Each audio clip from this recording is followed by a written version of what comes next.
You guys ready? All right, we're going in 5, 4, 3.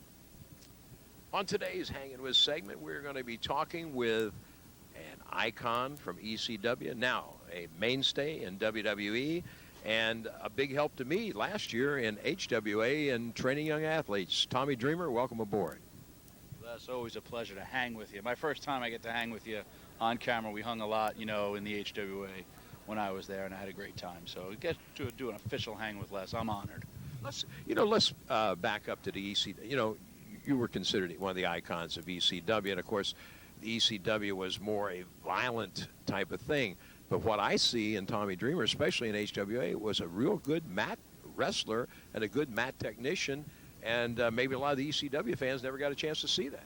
Yeah, wrestling in Philly, they were the bloodthirsty fans, but I do have a decent amateur background, and then you got to learn your basics before you can fly, and I was very, very key to the basics, and I think that's what WWE saw in me when they sent me down to HWA.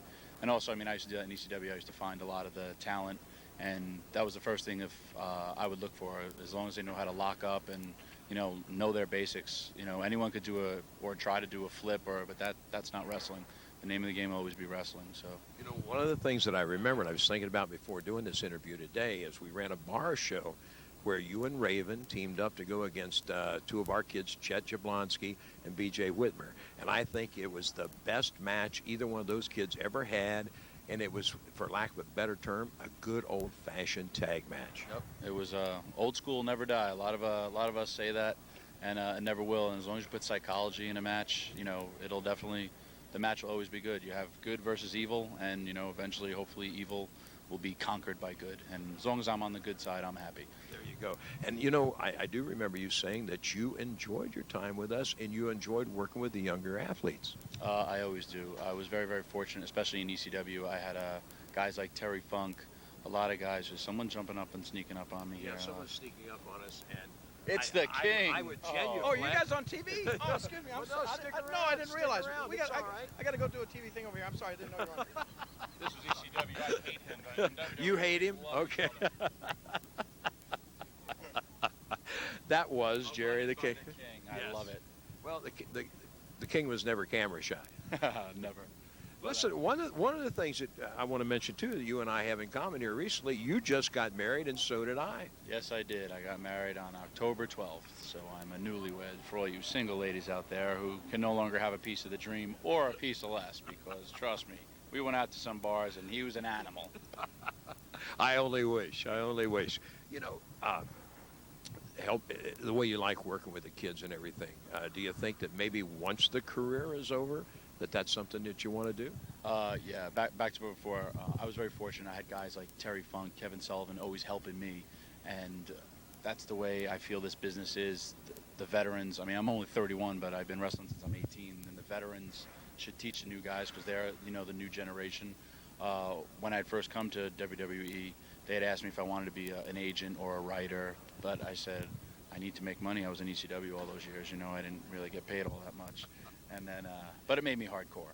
But so I think eventually down the line I'll probably be doing that, hopefully, because as you love this business, you love this industry, and any little small piece you can still be in it is a great thing. Absolutely. You're speaking about the hardcore. I want to mention something there because, of course, we receive tapes. I'm sure WWE does, of these backyard kids slicing and dicing, barbed wire, fluorescent tubes. I think from a guy like yourself who was a mainstay in ECW, you know what it does to your body. You might tell these kids that is not going to get you a job in WWE. No, any fool can go out there and hit each other with all those things that you said, but to try to make it mean something. And again, it's the only way you're going to get hired is if you know your basics. You got to go to a wrestling school, you got to get trained, and that's what they're looking for. And when ECW closed down, you were kind of in limbo there for just a while. Did you actually consider anything else, or did you say, I'm going to stay in this business no matter what? No. Life has its ups and its downs, and that was probably the worst part of my life. I was kind of in talks with WWF at the time, but it was just a weight game. You look at how many guys are out there just waiting for their time, and I'm happy because I had to start over at 30 years old. I had to start all over again, and I felt like that movie, The Rookie, with the pitcher from the Tampa Devil Rays, where he finally got to pitch in the major leagues after all that years. So it was a great feeling. Some of the things I got a chance to see you do in WWE, I'm glad I didn't get to see you do in HWA. That was just, we didn't get paid a lot of money, and sometimes we didn't get paid at all, so I had to do things to make the boys laugh. Man, I'm telling you, you're talking about hardcore.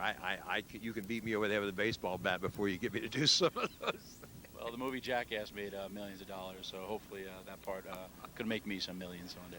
Tommy, the door is always open here in Cincinnati. Anytime you're in, we'd love to have you in. I know the kids love training with you. We're proud to have been a part of your career, and we hope that maybe we helped you a little bit in some way. And only the very best to you. Thank you. And it was an honor for me to be there.